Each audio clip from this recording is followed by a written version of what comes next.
Jody. Thank you.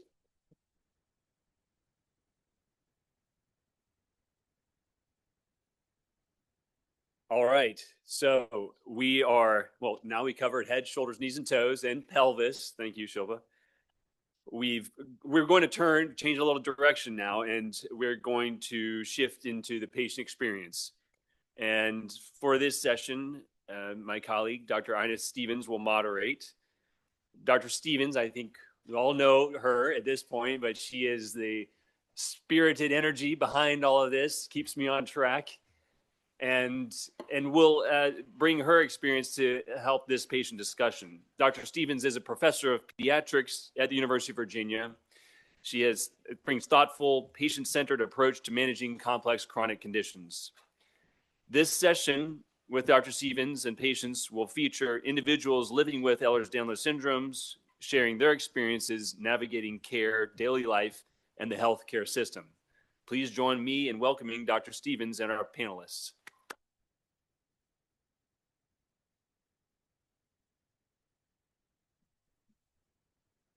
Okay, everybody hear me? Okay, I just want all of my panelists to come on down, find a seat. No order, I know the order, so it's all good. Just sit on down. And I'm gonna introduce everybody. So I think the reason I really wanted this panel is because as a physician and as a patient, you know, myself, kind of in the same seat that you're all in, I think the most important thing about being a physician is actually listening. And most physicians either don't, they're not taught it, or they don't have time. And if you're really thinking about everything else that's going on with your day, and you're already thinking about like what you're going to do for that patient when they walk in because you hear like a complaint, and you're multitasking in your mind, you're not paying attention and you're not hearing what the patient has to say. You really have to kind of quiet down, put on a blank slate, and actually pay attention to the patient. And then no matter what is going on, and I've been doing this for 35 years, I really believe this, you will hear the problem and you'll hear what's going on with the patient. So the reason we're having this panel is mostly for the providers out there. I want you all to say what you think is the most important thing that you want the providers to hear about your patient experience. And so they have all kind of given me a little bit of ideas what is most important to them. So I'm going to just kind of start with the top and their issues, okay? All right, so our first patient that I want to introduce is Madeline, or Maddie Deal. Maddie is, raise your hand, Maddie, so everyone knows who you are. She's not only a patient, but she's a very good friend. She has hypermobile EDS. She has the trifecta that everyone has with MCAS and, you know, autonomic dysfunction and other comorbidities. And I've known Maddie for a long time. Maddie and her husband, John, have been great friends to the UVA Children's Hospital, and Maddie has served on the Children's Hospital board for many years. She's not only passionate about children's health, but she's passionate about EDS, and she's really passionate about getting the word out about EDS here at the UVA community, and she's a force to be reckoned to with. So that's Maddie. So Maddie, my question to you is, you know, why has it been so important to you to find an EDS team and an EDS home? And yeah, and Maddie has some slides. Well, let me figure it out. And I want to make sure that I get that.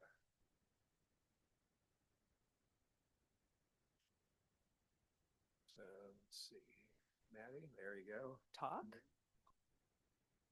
Did I do it? Yeah, so it's on the, you'll see the light. It's either, you got 50-50 chance, but it's pretty sure it's. All right, and you want mine off. Yeah. Yep. Okay, does red mean on? Because that makes zero sense to me. Should be green, right? Green.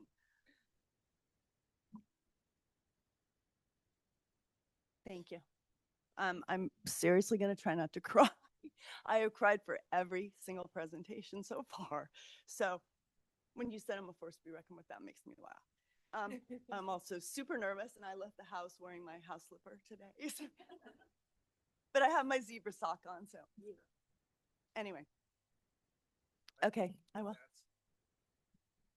No, I'll do this one. I like this better. Okay. Um, this alone should tell you what I want and what I need. I'm always looking for a simple way to explain what having a hypermobile EDS feels like. And this is my image. I feel like it's a detective wall. Like I've, pictures and maps and Post-its all over the place and trying to come to some sort of reason why. The detective steps back to see how it all makes sense. And I've been slapping Post-its onto my wall for 50 plus years. And really in the last 7, it's begun to make sense to me. There was always some injury or issue I was nursing, but I never considered that they could all be related. I really just thought I was klutzy and or delicate. That was my thing. Everybody was like Shilpa said earlier, bendy girl.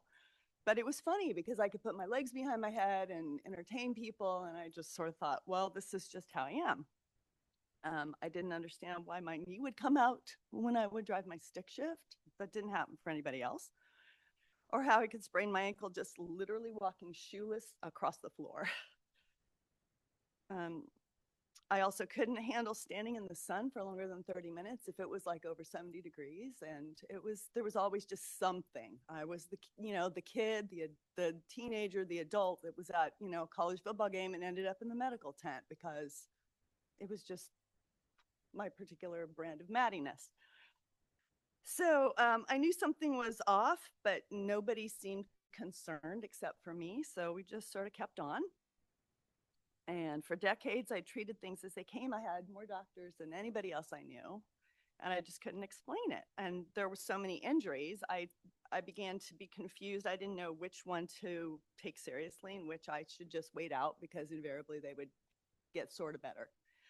I worked really hard in my 30s and my 40s to stay in shape and do all the right things, but playing tennis or lifting weights or whatever, doing yoga, always resulted in torn ligaments or air casts or a donut from my butt. It was a Maddie thing again, or a mother of a young kid thing, or there was always something that was, oh, well, that's just her. That's funny. Let's just move along.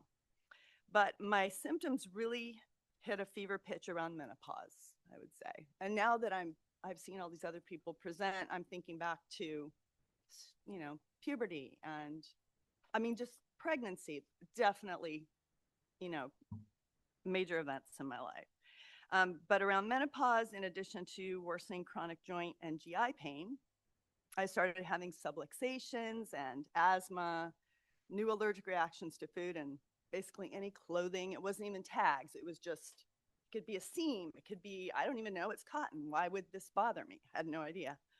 So it really, the TMJ and the fibromyalgia flares, I feel like I could get some answers on those. Oh, take gabapentin. No, well, you shouldn't chew gum, which I'm doing now. So don't tell my TMJ therapist.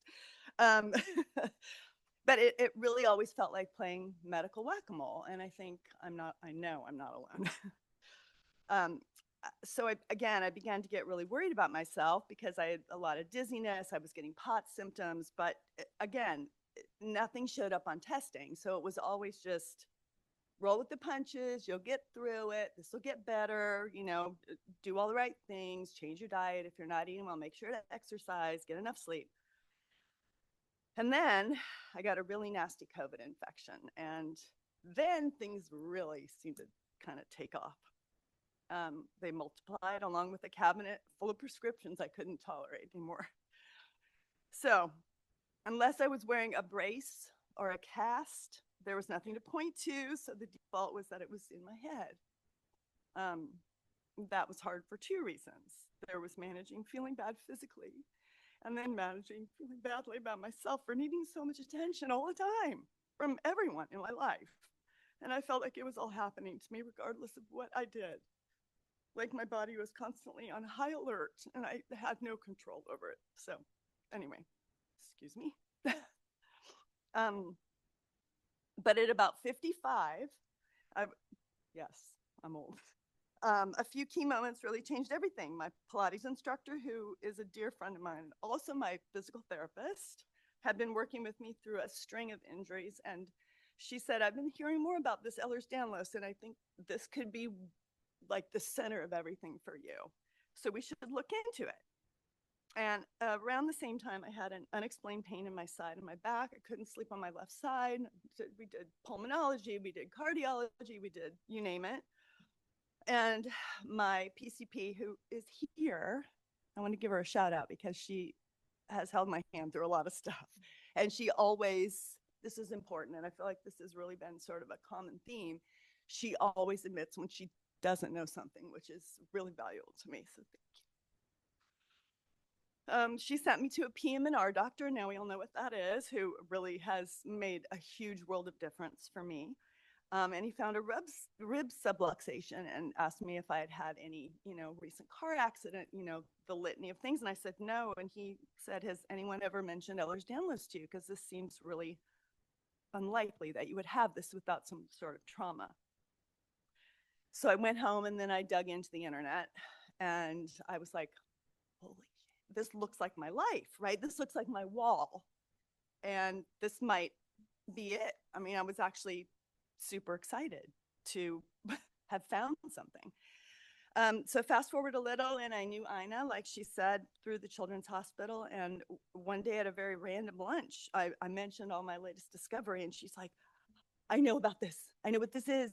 I can help you. Let me help you. And so I had really never been so relieved to have a diagnosis of something in my life.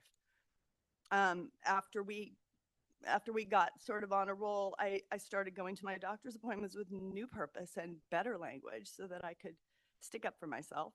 And I still got a lot of mixed input and a lot of skeptical looks, but a valuable few began treating me through that lens, and it sort of took off from there. I slowly gathered a small but really powerful community of people who believed me and understood me and knew what I was talking about. Just the lingo, that's what these last 2 days have been so amazing, because everybody's speaking that language in here. I feel like I'm seeing everybody put their electrolytes in their water. Everybody's like adjusting their neck and how they're sitting and putting their legs up. And I'm like, these are my people. So I got more comfortable advocating and asking how I could help myself. And if somebody new was recommended to me, I would ask if they had experience treating with anybody with hypermobility or EDS. And if they said no, then I would move along, because I knew that they couldn't serve me and I didn't want to waste their time. So, but a lot of the time I was left to figure out my next steps on my own. The EDS website has been so great for me, just as a resource. And particularly, I found a really great nutritionist on there who helped me figure out that I have mast cell activation syndrome and dysautonomia. I just thought I was bendy, honestly. And I could understand the hypermobility and the pain, but I didn't understand that an overactive nervous system. Brain fog and hives and sensitivities to pretty much anything could be connected to my gut. Go figure, right? I've been really hesitant to travel with anyone outside my patient family, very patient family, because I would have to explain all my strange needs and my just in case bag and my this, that, and the other. So I felt very relieved that there was a method to some of the madness. Each time I learned something new, I took it to the wall. And this is not everything. And now after watching all these presentations, I'm like, oh, I should have put that up there. Oh, I should have put that up there. But those sticky notes finally started grouping into a pattern instead of chaos. But I was still managing it all, and it was exhausting, and it felt like a full-time job just to coordinate my own care and convince people I wasn't a hypochondriac. So that's why it was such a godsend when Dr. Stevens took me on as a patient. She's helped me in so many countless ways by being my friend, number one, and an advocate, and she streamlined my treatment and my mental clarity and basically let me lay it all down and hold it together by myself. So thank you. Good Lord, with the crying. Stop.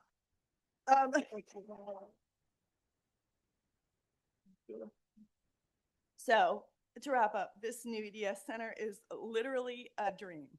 come true. I'm so lucky that I live here in Charlottesville, and I realize that. But what I needed was a home, and these two have definitely built one for patients like me. And being diagnosed and having a coordinated place to land will give so many a head start instead of spending decades building a case like I did.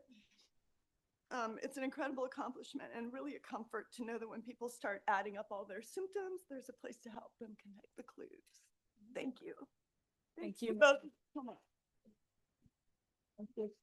We're going to hold questions for everybody at the end. So I just want everybody to have a chance to talk. But thank you so much, Maddie. Okay. I want to introduce our next patient, and that is Jen Vogel. Jen is a patient actually coming here from Michigan, and she saw Dr. Knight at the Mayo EDS clinic back in 2003. Jen has HSD, POTS, fibromyalgia, and also thyroid cancer. And she had symptoms also exacerbated by both long COVID with ME/CSF. She was a teacher until her health basically crashed in 2022. She's been able to recover a lot of her health, and she's here to talk about actually some of her things that she's learned while navigating the healthcare system, which I think Maddie kind of touched on a little bit. My questions for Jen is, from your experience with the many medical appointments in the past several years, what are some things that you think will help make the provider and patient conversations a little bit more effective? Thank you for having me. I'm so grateful to be here with all of you to help work toward improving the healthcare experiences of others. Medical appointments are interesting situations. I think by default, anytime you take two different people together and they have to solve a problem with not enough time or resources, it's a challenge. And so there are some things that patients and providers can't fix, but I think that there are some things we can improve with even just small amounts of intentionality. And from experience, I can say that those little things can often make a really big difference on people's lives. So I want to start by saying that all humans have equal value and deserve to be equipped to support our health. And patients with health conditions that are complex, chronic, and not well known are often forced to coach ourselves with less than the needed amount of expert input. So it's imperative that patients are equipped as much as possible. Let's see if I can, there we go. All right. So if the goal of medical appointments is to support patients in improving functionality and quality of life in sustainable ways, then we need to engage in the appointments and conversations on deep levels so that patients can understand information, apply it to our own lives, and be empowered to continue to support our health as needed in the future. Providers can make it more possible for us to think at higher levels by being intentional about how they engage in the conversations, and also what patients experience before our conversations even begin.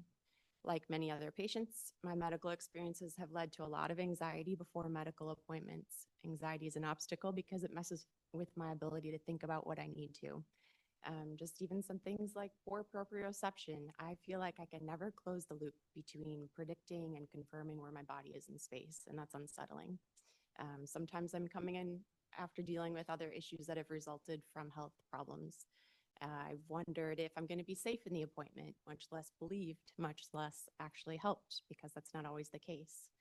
I also wondered if I'd come close to passing out and have to figure out my needs to the office staff, or if fatigue would ramp up and I wouldn't be able to formulate thoughts anymore. When anxiety and fatigue increase, my ability to think deeply decreases, obviously, which means I'll give less helpful information to the providers, receive less from them, and the positive impact on my body and life is lessened. The appointments were my chances to get help in regaining functionality in life, and I really didn't want to blow those opportunities. There is pressure on appointments, and that's a lot for a mind to hold. So any things that can reduce anxiety prior to appointments are worthy investments.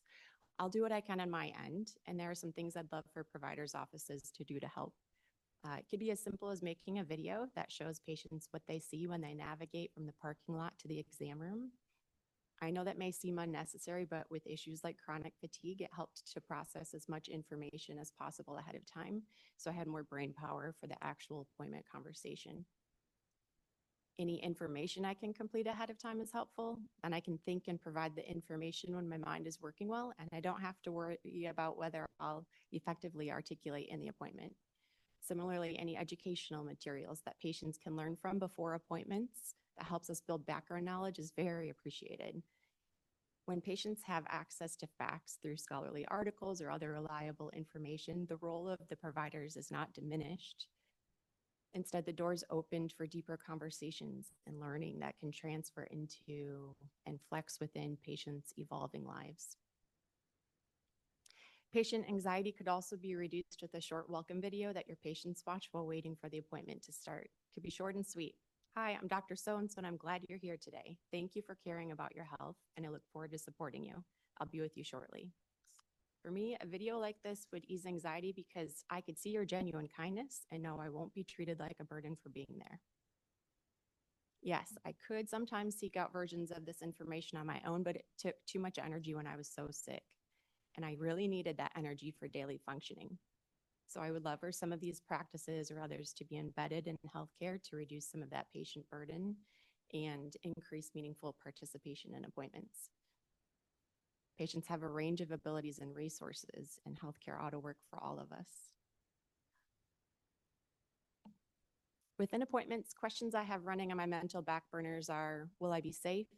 Will I be believed? Will I be helped?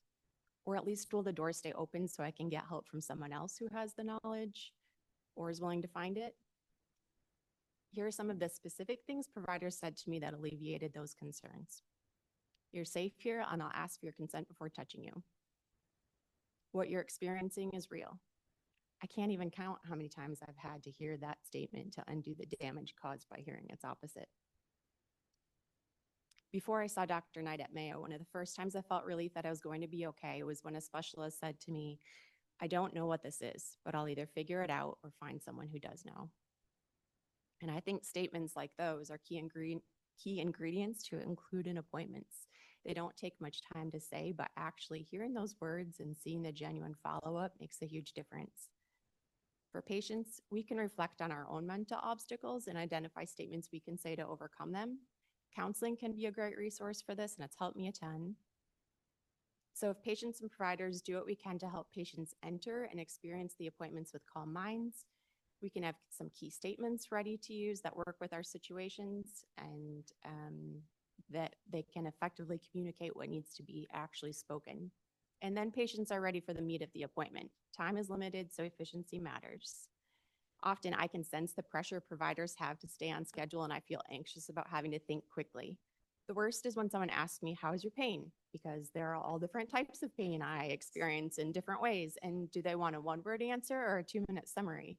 And it doesn't feel fair when providers seem irritated when I guess wrong. By asking clear questions, providers can enable my thoughts to quickly focus on the target information. I had a surgeon who efficiently and kindly drew out the information she needed. Her questions were specific and exactly what I needed to identify what to tell her. One example of what she said was, in 1 or 2 sentences, can you explain the type of pain you feel when you... Of course, there are times for more open-ended questions, but when patients have so many medical issues going on at once, it feels like relief, at least for me, to know what part to talk about and when. Another obstacle to efficiency is language. Using words to describe bodily experiences can be hard, and it's something I've had to learn how to do. I have to be aware of my body and identify words to match the experiences. Until I knew how to do that, I wasn't getting the help I needed. That's too much pressure on people who are sick. In appointments, I would love for patients to have easy access to resources to help them put language to their experiences. It can be things like word lists to choose from when describing pain, sentence frames, diagrams and models, and visual metaphors for common patient experiences. I think tools like this can be empowering for patients and help everyone move forward in understanding and more success. So reducing anxiety, using key statements, asking clear questions, and supplying resources to support language and understanding are just some ideas of ways to make the most out of conversations and appointments. It's right for patients to be empowered and equipped.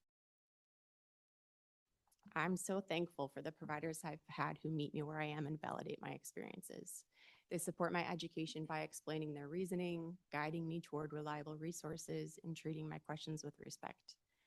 They're curious and actively learn.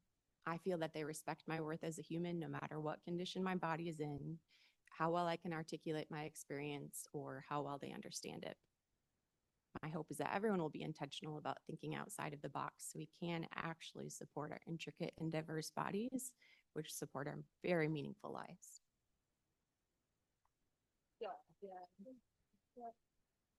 Thank you, Jen. Thank you. Okay, I want to introduce, our next patient. And this is Abby Phillipson. So Abby was born with classical Ehlers-Danlos syndrome. She was diagnosed at 2 years of age via biopsy and later genetic testing.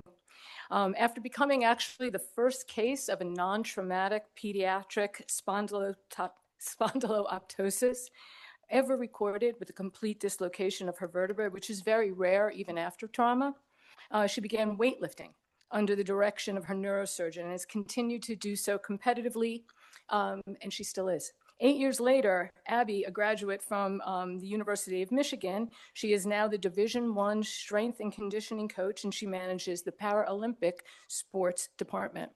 So my question for Abby is, as a Division I collegiate strength and conditioning coach, you work with individuals that are hypermobile, with classical-like, and vascular EDS. And as well as, patients with Paralympic and other kind of disabilities. So I would love you to talk a little bit about your experience working and coaching these individuals. So please give us your expertise. There we go. Thanks for that question. We kind of got to choose what we wanted to talk about, and I let Anna surprise me. So I'm really excited about this question. So I am the strength and conditioning coach at the University of Michigan, and I have the opportunity to work with all of their Paralympic teams.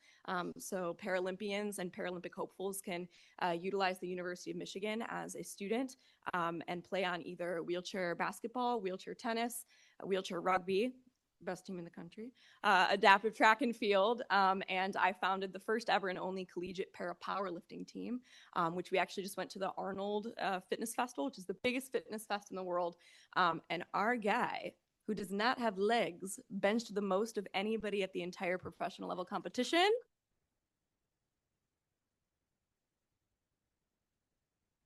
$530 pounds. So with that being said, my mantra when working with people with disabilities is always disability informed, not disability focused. And what that means to me is so many of us that live with disabilities have to, at many times, approach fitness with the lens of what I can't do. And that does not allow very many pathways to feel successful in your body and feel like anything other than somebody with a disability. And so when I was growing up, being 2 years old, being diagnosed with classical Ehlers-Danlos syndrome, I was the kid that wasn't allowed to do PE class. I was the kid that sat out. I was the kid who didn't ride their bike, didn't participate in sports. And I longed for gymnastics. I longed for soccer. I longed for hockey. I wanted to do what everybody was doing, and I couldn't, right? So sport and physical fitness and health was on this long list of things that I couldn't do. And what's so silly about that is being in the position that I am in now, how many tiny little tools, and sometimes it really just comes down to creativity, to remove all of those things from the list of things that people with disabilities can't do. So I can't sit here and pretend to know the specific experience of hypermobile EDS, where not only do you have a debilitating condition, but oftentimes it wasn't always that way. Oftentimes you are not only healing, but grieving a body that you once knew. And I can't pretend to know that experience because I was symptomatic from the day I was born. So with that being said, I understand and recognize fully that how hard it must be to have health and fitness on that list of things you can do, and then one day it's not.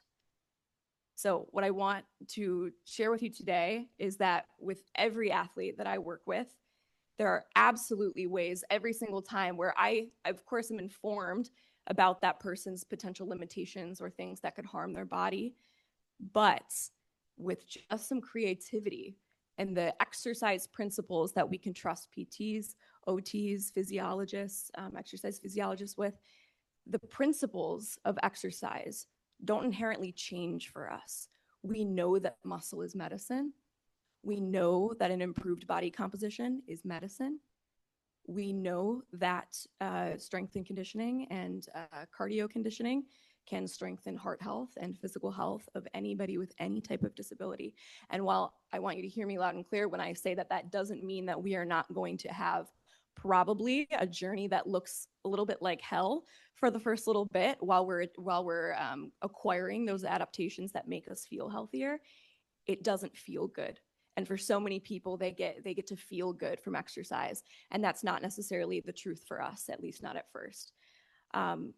So with that being said, I want to promise you, I was very, very, very affected by my disability for a long, long time. I had a spondyloptosis, which is a full vertebral dislocation at my L5-S1. It was the first time it had ever happened non-traumatic. And I had compression of my spinal cord, could barely walk. There was not a path in sight for me to be fit until someone said, yeah, there is. And we're going to figure out what that is together. And we're going to go slow. And I used to fully dislocate. I'm not talking little pops. I used to fully dislocate many, many joints. I stuck with strength and conditioning for about 4 months. And at about that point, I have not had a single full dislocation since becoming consistent with my fitness. Thank you. So hear me when I say that journey may suck. If that's a journey that you are willing to take and willing to find professionals that will help you on that journey, it really sucks at first. I promise there's a silver lining, and that silver lining may look like having to find 5 different providers before an approach that works for you, right? But fitness and health can be added back to that list of things that you thought you couldn't do. And I have a walking example of that. And if you need more examples of that, watch the Paralympics. That's all I have. Thank you. Thank you, Abby. That was great. Thank you. All right. Well, our next patient is a little special. I'll tell you why. And this is Ian Notaro. So for as long as I've known Ian, he has been he's always had a project that he's working on. Always, always. He has a bachelor's degree from the University of Michigan, a master's degree from UVA, and he's currently working here at UVA as a research coordinator for the Department of Psychiatry. He also has spent several years working as a QMHPC, which is a qualified mental health provider for children and adolescents. And he's currently applying for his PhD. Ian was diagnosed with EDS about 10 years ago, and despite multiple significant comorbidities and health challenges that we will not get into today, he has worked to become an ultra marathon runner. He's the president and vocal performer of the Virginia Consort Choir, and he's also my son. So, yeah.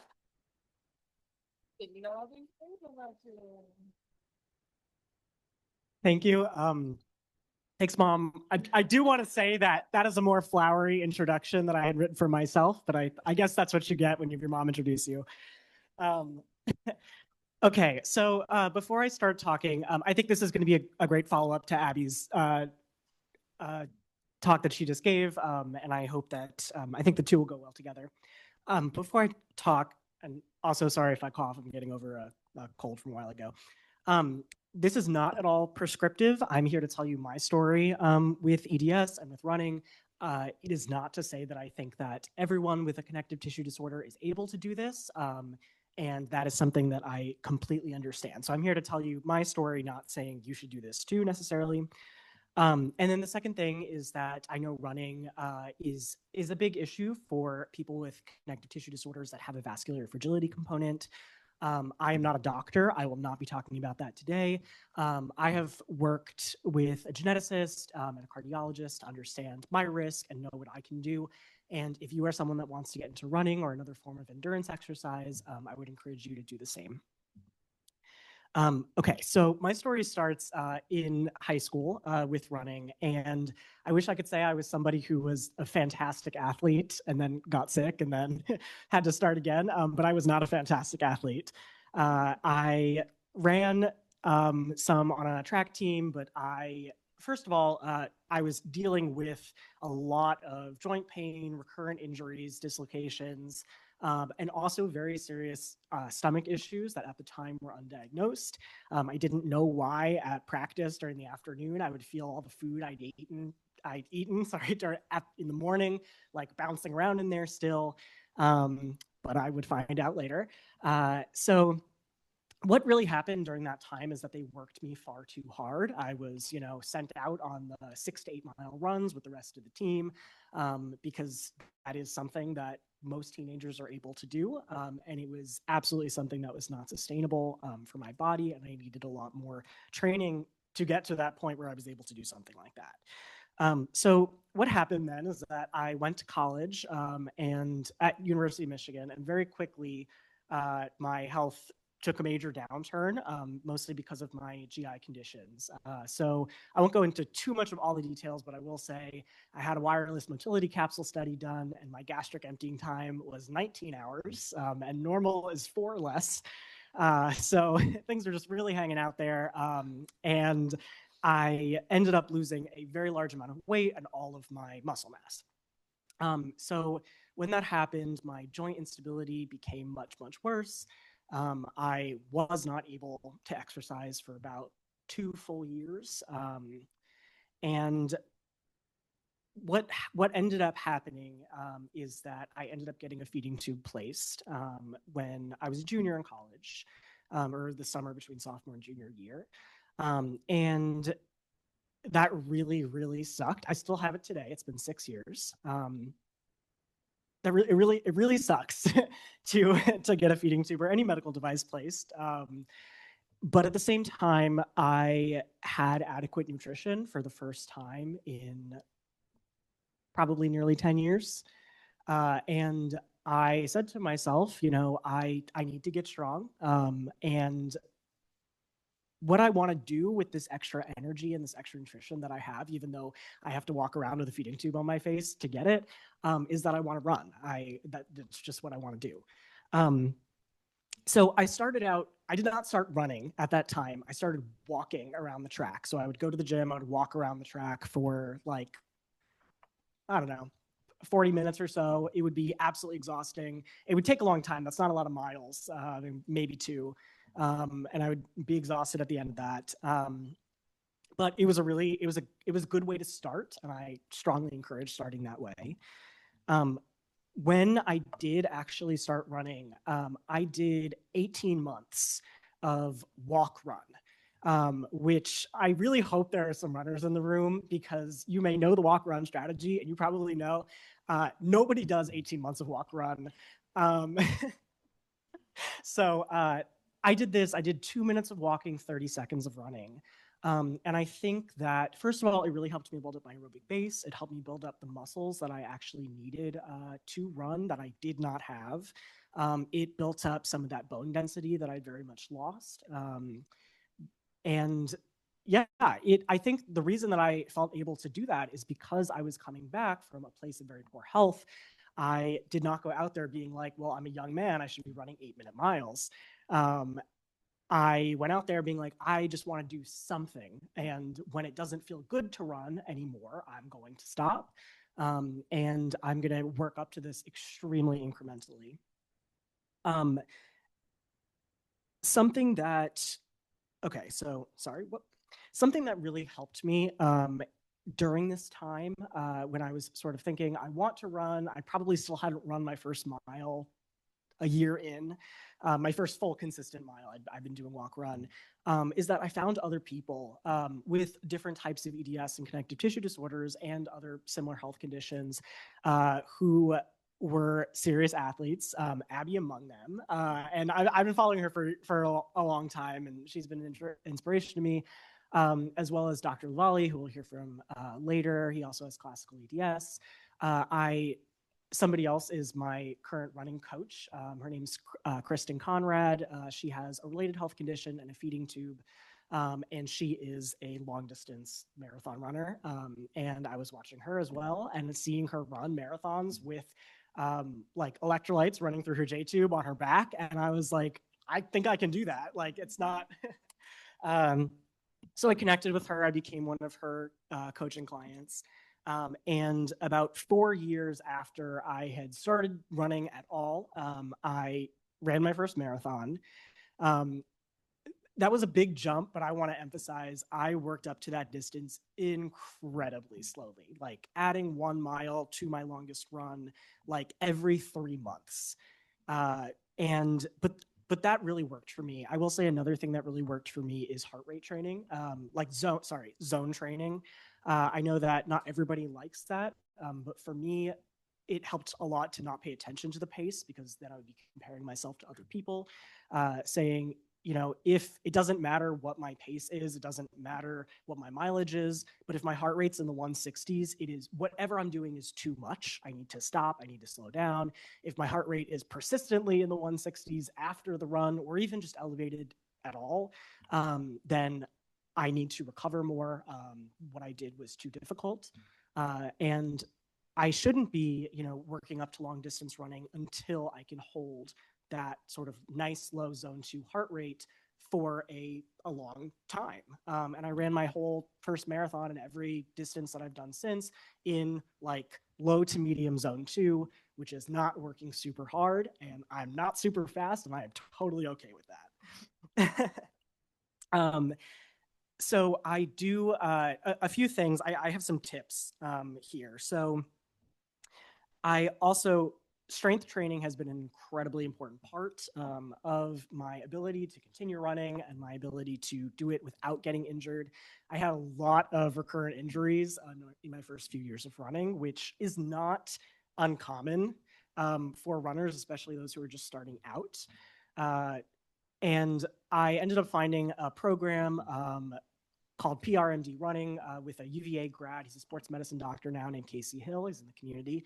Strongly recommend what he does. I was also his first patient with any type of EDS, and he learned about the condition for me and has made a lot of adaptations to my strength training.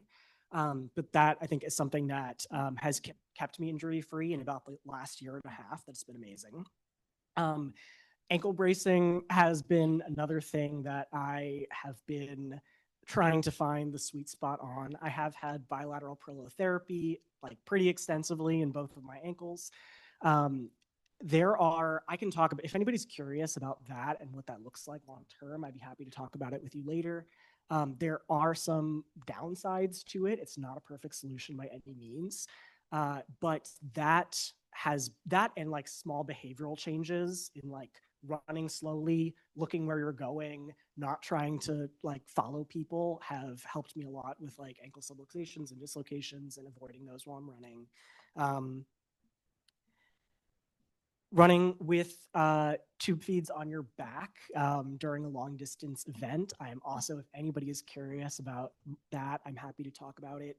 Working with somebody who has done it for many years is like, I think what you need to do, because it's like a really difficult thing to sort of start out with, but it requires some extra back strengthening, but it has unlocked a lot of endurance exercise and fitness opportunities that I absolutely would not have been able to do because my oral intake is not good enough.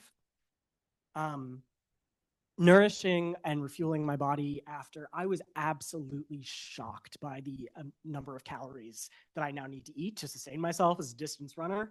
It is not anything close to what I would have predicted like 5 years ago. And it has absolutely been, I think, the key to, again, keeping me injury-free, keeping my bones healthy, keeping my muscles and joints healthy. And yeah, so I absolutely make sure that I don't lose any weight. I'm not a doctor. I will say that the person that I work with has said that running to lose weight can be a very damaging thing to the body. And so if that is something that is your goal, maybe running isn't the best place to start. Okay. Sorry, I think I got everything, but let me just see. Something that I am still working towards is the idea that my fitness is not going to be linear. My running journey is not going to be linear just because I am able to run the way I'm able to now. Does not mean I will be able to do that in like next week even. But that's okay. Things are going to come and go. The fitness that you gain and fitness gains and losses do not come sort of like equally. So if there's a period of time where I guess like you go backwards a little bit in your fitness, you will gain that again more quickly than you did when you were gaining it the first time is what I'm trying to say. So having some level of acceptance that it's not going to always be even and perfect and just a very gradual ascent towards greatness or whatever. Learning kind of what signals in my body are actual signals that are signs that I need to stop or rest or slow down or do less versus it's just nerve pain. I'm not really damaging anything. I can keep going. Has been difficult, and I still continue to do that. I would really recommend if you're going to be doing any kind of exercise outside of your house, wearing a medical ID. Just a practical thing. The last thing I want to say is that, how am I on time? Sorry. The last thing I want to say is that I have been incredibly fortunate in the medical care that I've received here at UVA, from other places, my parents, in everything that you have done for me to get me to this place, the money you've spent on my ankle braces that I no longer wear. But really, I have had incredible resources that have gotten me from a point that I was very ill to a point where I'm now running ultra marathons. And I know that, I recognize that not everybody has had that same privilege and those same experiences. And I just want to wrap up by saying that's why we're here, is that we want you all to get the same type of care that if you are ill and you want to run an ultra marathon someday, we want you to get the type of care where you might be able to do that. So thank you. Thank you, Ian. All right, now I'm one crying. All right, all right. No, thank you. That was great. And our last patient that I would like to introduce is Danielle King. Danielle is visiting us all the way from Arizona. She is a hypermobile patient. She is an advocate. In fact, she's on our board for our patient advisory group. She's a social justice warrior with an educational background in holistic healthcare. And this has kind of grounded her climb up the corporate ladder in technology and communications. She has been on her own tremendous journey. She's been navigating lifelong injuries and complications, and she has used multiple integrative approaches to her own healthcare with a particular interest in aromatherapy. She actually made me my own special aromatherapy that I'm wearing right now, which is really key for today. And slowing down to appreciate the world around her has just been really important for her own healthcare. So my question to Danielle is, how do you tend your own mental health while navigating life in a bendy body? And can you give us some insight on how this is, the integrative approach has helped you? Yeah, absolutely. Thank you guys. Appreciate being here. Long journey. Again, my name is Danielle, and I need to figure out how to work this guy. I want to just start off by saying I'm not offering any professional medical advice, but as Dr. Stevens said, I do have a background in holistic healthcare, specifically reflexology and aromatherapy certified. I'm sharing from lived experience only. We are all, I think, actively navigating our journey still. So strides, challenges, all inclusive here. I do think that integrative strategies have really helped me the most. And I think that it's increased my baseline capacity. So we're still going to have flares and, rough days. But I think overall, I've been able to just increase that standard level of living. And I always like to remind everyone, we are whole human beings. So this holistic approach, we are not just individual parts and billing codes and everything else. We are whole humans, mind, body, soul. And so I like to, kind of touch on all of that. And I also like to mention that, even though we are all zebras, we have different stripes and strategies and stories and superpowers, really. So finding, the path within the path, I like to say, because we all have different approaches, and sometimes it works on any given day and sometimes it doesn't. So just finding our way every given day comes with, presence. So on that note, we're going to take a couple breaths together, right? We always kind of wonder where our body is in space with proprioception, but I like to always ask myself, where is my breath in my body? Is it in my chest like it is right now because I'm nervous? Probably. Am I going to try to hit my diaphragm? Yeah. Am I going to try to shoot it all the way to the pelvic floor? Yeah, that's probably my best opportunity to be the most present. And I think that's where the magic really happens. And kind of like Jen was saying, preparing for appointments from a space of anxiety and chest breathing and tightness. And I'm not relaying the things that I need to the providers. So in that same context, I wouldn't be relaying that to you guys today. So we can all take a breath together and we'll move on.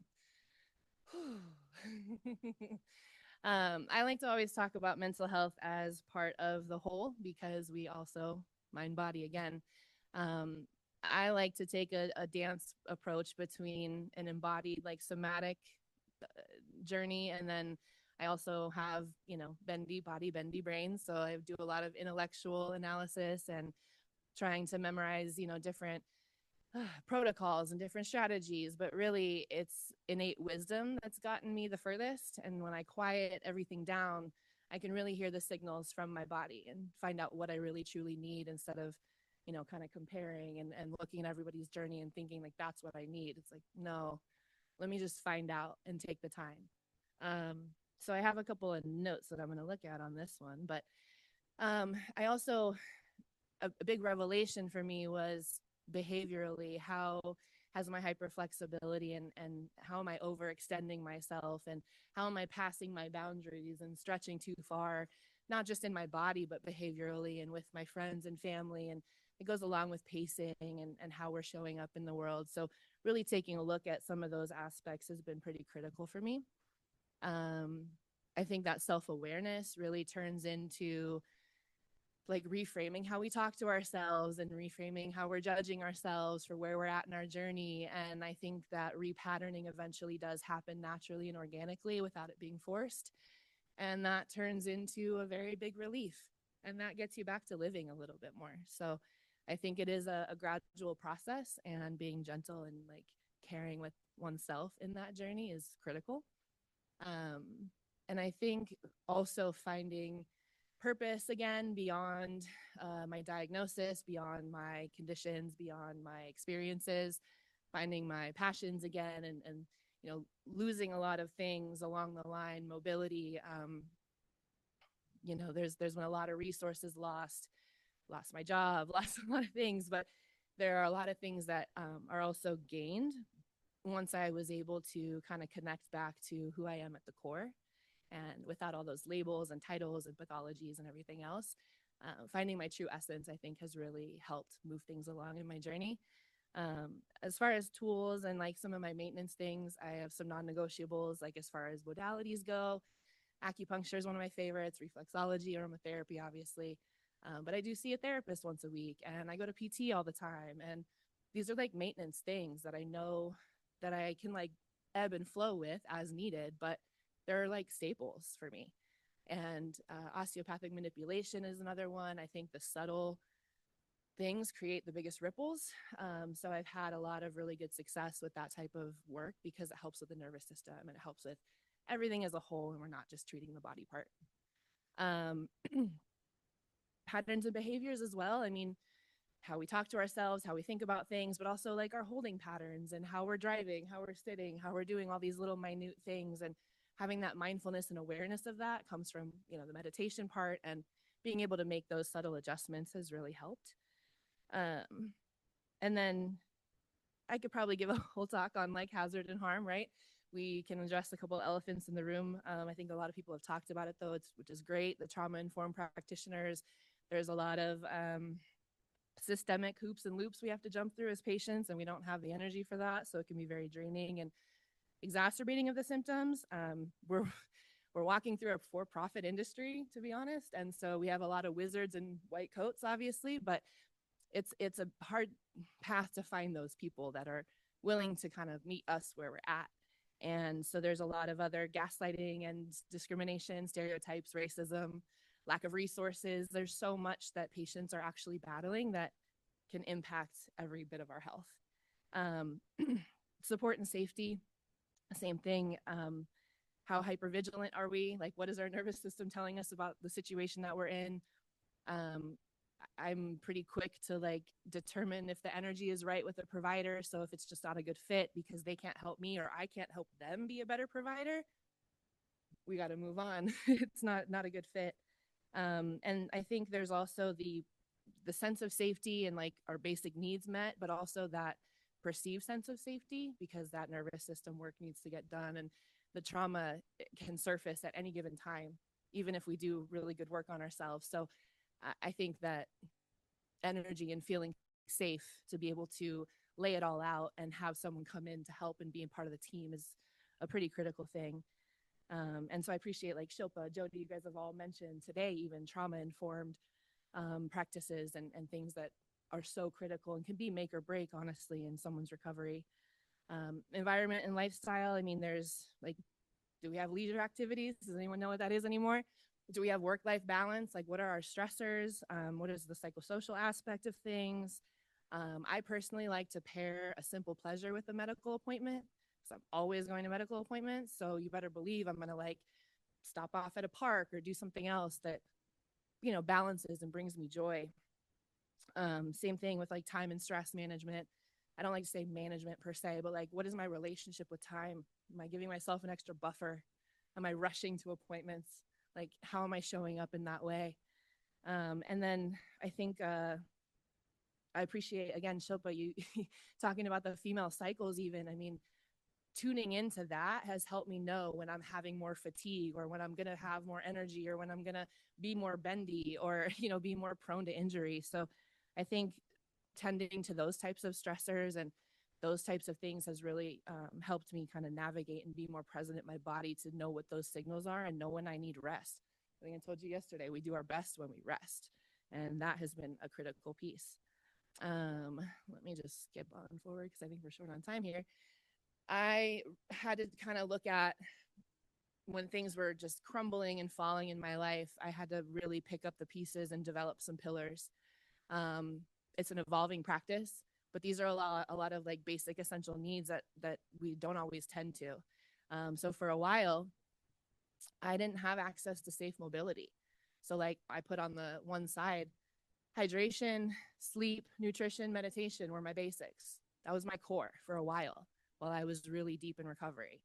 I mean, I had like so many injuries to battle all at once that if I even got 2 on those lists for the day, I was in good shape. So over time, I think, you know, movement became more, you know, safer. And I was a child athlete, so I missed swimming. I missed playing, you know, in my body, and my body wasn't feeling safe. So that became like an additional pillar once these other things were kind of in place. I had to really, really back it up to get some of these, you know, basic things solidified so I could move forward and actually, you know, increase capacity. And I think, you know, sleep, there's no healing when there's no sleep.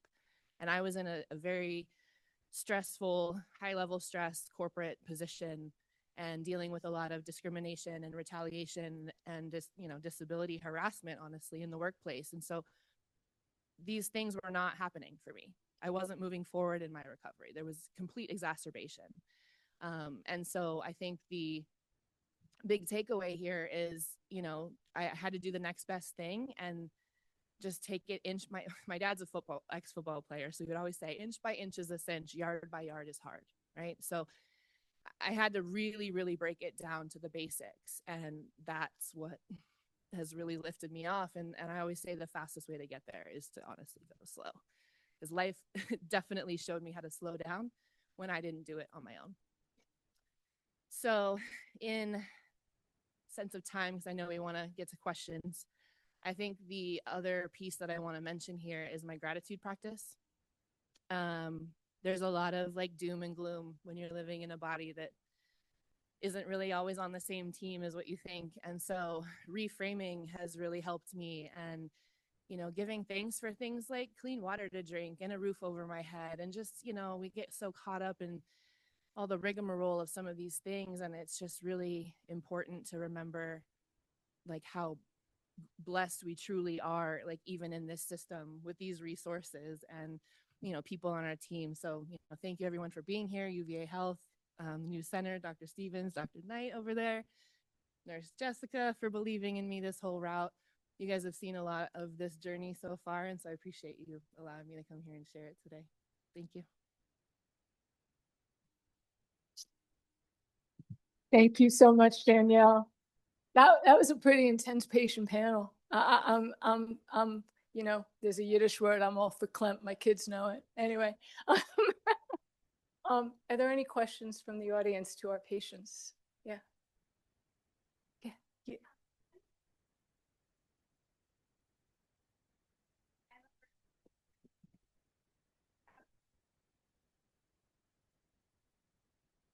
I'm a huge advocate for strength training, and I've seen it literally transform people's lives. But as someone with hypermobile Ehlers-Danlos, I also had 6 operations, and I was treated since I was 5, and had 6 operations with no one ever talking about nutrition, no one ever talking about strength training, and none of those ever came up to the table. And once I kind of turned away from the Western medicine approach, turned to strength training and nutrition, I've gotten a lot better. I haven't had a surgery in 2 years. And it's just, I'm more curious, are we medical professionals undermining the role that it plays? Or you guys said that you had a doctor kind of support it, but that wasn't or a lot of people's experience. I hope you don't mind if I answer that one, if that's okay. So I'm not only an infectious disease specialist, but I'm an integrative medicine specialist. And my treatment of all of my complex care patients, whether they have hypermobility, anything, has been the complete whole patient approach. We are taught in medical school wonderful Western medicine. And believe me, if you need, penicillin for strep throat, you're not going to get taught to stand on your head. But the bottom line is you have to take all of that. And that is actually our philosophy here at the EDS Center. And this is one thing that I have emphasized, and Maddie brought up an EDS home, an EDS team. Dr. Knight has been, this is our approach to where we deal with patients, because you cannot just be like, well, this is your problem and here's your Band-Aid. You have to heal the patient from the ground up. And I think all of our patients here have been on a healing journey. And I'm really thankful for all of you bringing it up, because that's really, really important. Thank you. Thank you for the question. Thank you. Yes, question here. Find the providers. I've come across doctors who say, I'll support the Band-Aid you find, but you have to go find the Band-Aid yourself. How do you find the Band-Aids? Well, I think that's a good question. I do think that the EDS Society provider has a provider guideline and list. I will recommend to patients who do not live in this area of physicians that I know. I cannot say that I know every provider in the US, and neither does Dr. Knight or anywhere, but that's a wonderful resource. And it gives you at least a place to start looking. I tell patients to look in the area and then get back to me with names, and I will also investigate as best I can that physician and just look at their website, look what they do, maybe reach out to their team, find out a little bit, just to see what their approach is. But I do think that that's probably the best resource. Yeah. Jessica. I was just going to add to that, that there are a lot of figures who they also maintain a position. I'm loud. Thank you. And another place that is a great starting point, but it may not be the ending point, are the patient discussion groups. So Facebook groups and things like that. You hear a lot of doctors' names and you see a lot of different experiences. Some of those will be good. Some of those will be bad. That's 50% the receiver, 50% the person who's giving the experience, right? So you have to take it with a grain of salt. But it's a name you can look into, see if that sounds right for you, something to try. Do they treat what you have? That kind of thing. And the last place that might be good to hunt is in these papers that we're seeing come up here at this conference, other things that you run across online. Read the entire list of authors and collaborators. Start Googling and find out who actually has clinical practice and that sort of thing, because you know at least they are thinking about it, right? They're receptive, flexible people who are, as Dr. Knight put it, curious, and that's what we want. Thank you. Thank you. One more question, Jim. Yes. So it's bad enough to have doctors who are in, which most doctors in America are EDS. But sometimes they go beyond ignorance and they're dismissive, disrespectful. I'm glad I'm seeing that. Sometimes even toxic and nasty to you, and they have nasty nicknames for you guys sometimes so how do you deal with doctors who go beyond ignorant and into the toxic zone? Can I answer this? I tell on them to Ina. No, He I've actually done does. that recently in 3 separate cases where I've seen 3 new doctors who were supposedly going to help me, like to be the doctor for this thing, and been treated so poorly that I got in my car and called her and said, "Oh my God, this is awful. Do not send anybody to this person. Take them off your list." As a matter of fact, I mean, I think one, I'm like, you need to complain about this person because. And I took that seriously. Yeah, I mean, Yeah. really, it's exactly what you said. Some of them just don't, and that was part of this too, is that some doctors just didn't care to take that journey with me. They didn't want to hear what I had to say. They didn't want to learn with me. And those were the ones that I went, and to answer your question, yours, over the last couple of days, I've noticed, and I said to Jen earlier, how many of these doctors are repeated in these papers that you're reading and these presentations. It's a fairly small community of people who actually give a shit. So reach out to them because they want to help you. Seriously. Yeah. And the ones that don't, bye-bye. Just because you're a doctor doesn't mean you're fabulous, right? I was gonna say, I'll chime in on that because I know that I've been fired by doctors for being too complicated, to push back, to whatever. So I am just as easily willing to fire a doctor based on, again, that energetic thing in the beginning. But I mean, even just a few weeks ago, I had a doctor make an incredibly sexual comment to me, and I had to report it because if I don't, that will happen to another one of my fellow patients. Is it a lot of trauma for me to go report it? Absolutely. I still haven't finished it because I have to process it and make sure that it's out of my system first. But we also have that obligation to make sure that people don't go unchecked. It sucks that it falls on the patient because we already have enough going on. But I feel like it's my responsibility to, again, either you reporting it to another provider or reporting it to the board. They shouldn't have a license if that's the MO, that shouldn't be it. So that's my 2 cents on that. Great. And I saw there was one more all the way in the back. There's a question. You've had your hand up for a while. Okay. Let's go. So I have a question for Ian and Abby. Specifically, I think there's an age aspect to EDS, right? Think about a really flexible phase and then go to the pain phase and stiffening phase. And one of the things I think about, I'm in my early 20s, I'm interested in running sometimes really active of using fitness to manage my health. However, how are you guys thinking about also running ultra marathons on anyone's needs is going to have impact? How are you guys kind of weighing that personal choice and just kind of observing age of we're young right now, but we're not going to be young forever? Okay. I want to repeat that question because I heard some people didn't hear it. Okay, it's okay. You're basically asking that throughout different ages and phases of having EDS, when is it the right time to kind of push a little bit forward in your training versus maybe not? Is that correct? The question I'm Okay.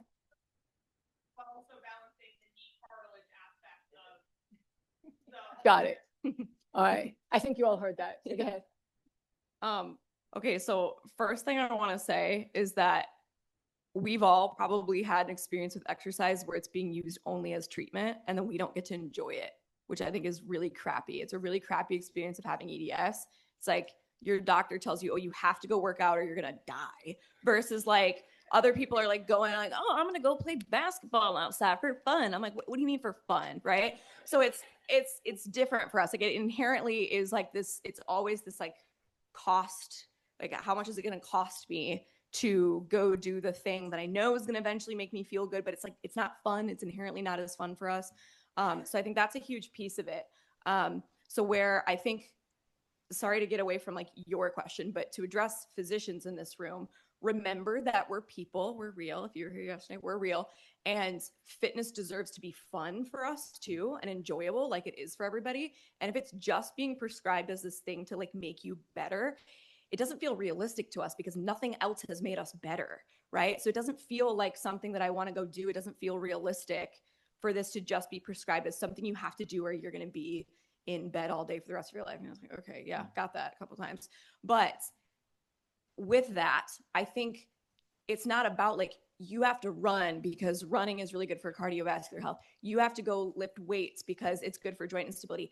Find something that you cannot think about your disability for a second. Find something that you can think about, dang, it's fun to move my body in this way. I'm having a good time, right? So what I see with adaptive sports, adaptive track and field, I pair power lifts. I don't have to use, my legs suck. I can't run. Some of y'all saw me at the dinner yesterday. I said, don't put my running on the internet or else I'm going to lose all my credibility. But, but for me, my upper body is stable. It's strong. I've built it that way. I love upper body weightlifting. I love it. It's so mindless for me where I'm not thinking about all the things I can't do and I'm not thinking about what hurts. And that's not going to be the same for other people. Like Ian has found that running is mindless. Running allows him to not feel like I'm doing this as a cure. I'm doing this as a treatment. I'm doing this because it feels good. So that can be in whatever form that is for you. And if it's from a chair, let's say if you're a chair user, if it's from a chair, well, there's some damn good wheelchair sports out there. There's contact, there's non-contact, there's hand-eye coordination. Find the thing that you are good at. Do that thing. It doesn't have to be your treatment. It can be your fun. I love that. Yes, I'm not going to talk for too long, I promise. Go. Just seconding everything Abby has said, I run because I absolutely love it. It has just like made my enjoyment of life and my overall happiness and my mood so much better. I will say the research does show that running is not as bad for your knees long term as we used to think it was. That may not be true. You know, I look at my mom and I see all of her, I won't go into her stuff, but yeah, she's like more titanium than human joint at this point. And so I absolutely know that at some point running may not be the form of exercise that I get to participate in anymore. And I am okay with that. And things change as you age and I will find another outlet. So yeah. All right. Let's thank our patient panel. Okay. Thank you guys so much. That just meant so much. It really, really did. I can't thank you enough.